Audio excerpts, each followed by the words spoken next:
മക്കൾക്കു വേണ്ടി ഞാൻ കാശു നേടി, അവരത് കൊണ്ടു ഇംഗ്ലീഷു നേടി.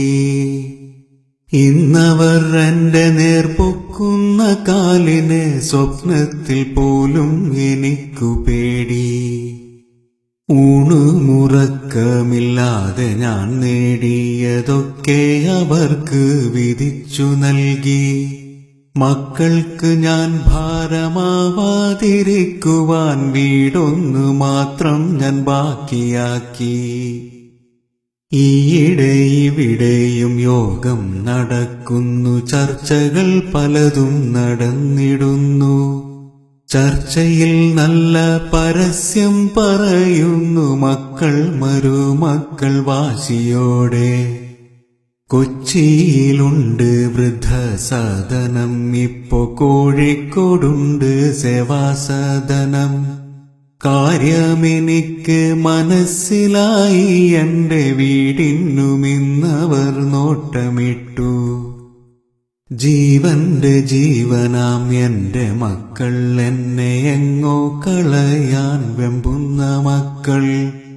തളർച്ചയോടൊന്നു ഞാൻ ചാരിക്കിടക്കവേ ചാരുകസേരയ്ക്കും മുറുമുറുപ്പ്.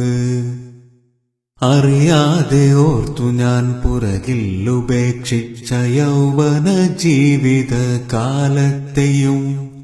അവളൊത്തു കഴിയേണ്ടൻ യൗവന ജീവിതം മരുഭൂമിയിൽ ഞാനും നഷ്ടമാക്കി. പരിഭവ ദുഃഖ പരിദേവനങ്ങളും പലതും പറഞ്ഞു കരഞ്ഞവളും. ഇതൊക്കെയും നമ്മുടെ മക്കൾക്കു വേണ്ടിയാണ്, ആശ്വസിപ്പിച്ചു പറഞ്ഞു ഞാനും. എന്നെ സ്നേഹിച്ചവൾ, എല്ലാം സഹിച്ചവൾ, എന്നെ തനിച്ചാക്കി യാത്രയായി. സ്വർഗത്തിൽ നിന്നെന്നെ അവള് വിളിക്കുന്നു, മക്കളിൽ ഇവിടെ ഇങ്ങോട്ടു പോരൂ. മരണമാസന്നമായ ഉപദേശമൊന്നെനിക്കുണ്ടെന്റെ മക്കൾക്ക് നൽകിടുവാൻ. ആയുസ്സും ജീവിതം നഷ്ടമാക്കിയിട്ടാരും സമ്പാദിക്കല്ലേ മക്കൾക്ക് വേണ്ടി. അവരെ പടച്ചവനീശ്വരനാണെങ്കിൽ അവർക്കുള്ളതെങ്ങനെ വന്നു ചേരും. മക്കളെ നോക്കേണ്ടെന്നർത്ഥമില്ല, അതിനായി കളയേണ്ട ജീവിതം എന്ന് സാരം.